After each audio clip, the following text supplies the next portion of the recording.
Hi, this is Lady Nephthys of Universal Pagan Temple, and we're going to talk about protecting yourself and your family from ghosts and spirits, and house cleansing and more. Let's get down to what causes a haunting.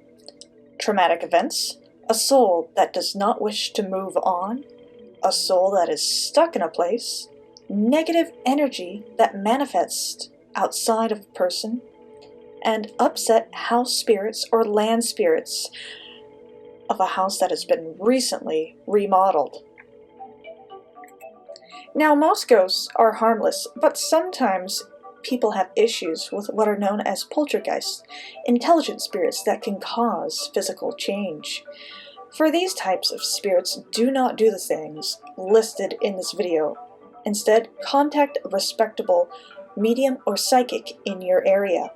Now, it's important not to try to banish a spirit altogether. Nothing in this video is going to banish a spirit completely, because I recommend against doing that because I've done it myself. Years ago, my husband and I lived in a little house, and there was a fog spell for a couple of days in the middle of January.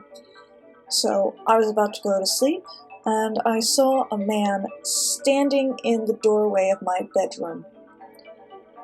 He was wearing a white shirt, a brown vest, and he had a handlebar mustache, and I couldn't see his legs, only from the torso to the head.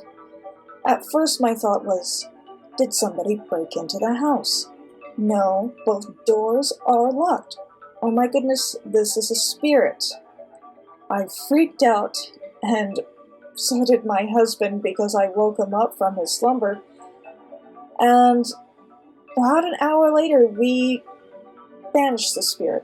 Now, this upsetted the spirit to the point where he was clapping throughout the house and also jiggling doorknobs for several days. So we got away luckily, but please don't banish spirits unless you know what you're doing.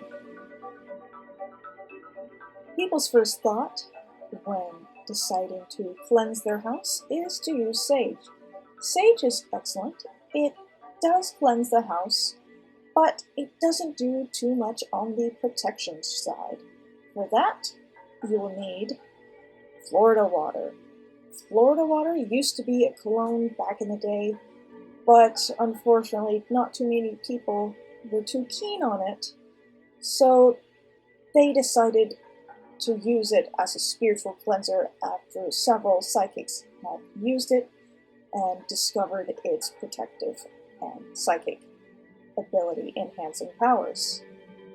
But before you get on to sage or Florida water or incense, the first thing I recommend you do in a house cleanse to protect your family is to physically clean the house. I know I'm giving you chores to do, but this really is the best method for removing any lingering negative energy. The second thing is to make sure that anybody in the house is not having any quarrels or arguments, and if they are, make sure that they are resolved, and then burn some dragon's blood incense afterwards.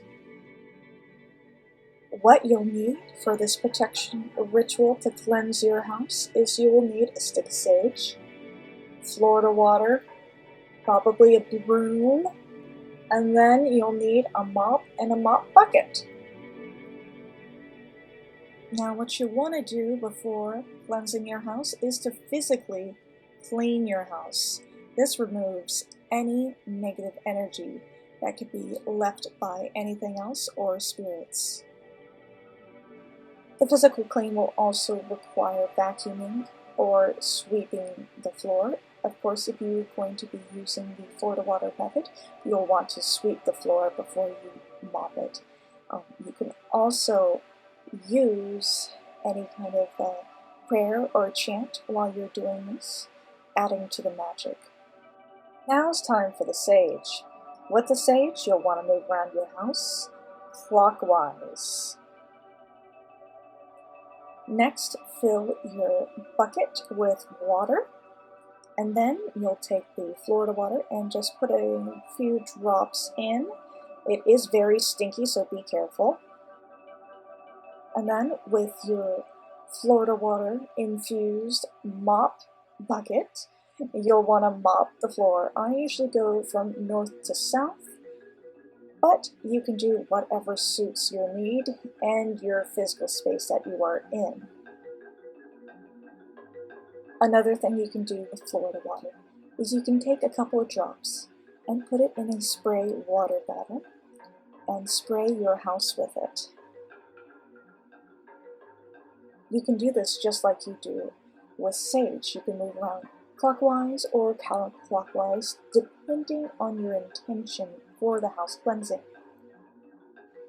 Another great thing for Florida water is to put a little bit on your fingertip and use a protective sigil or a rune. In this case, I'm doing the Ogles rune for protection, and put that on windows or doors. In addition to the Ogles rune or any other protective sigils that you have, you can also use the Eye of Horus to protect your family from ghosts or spirits.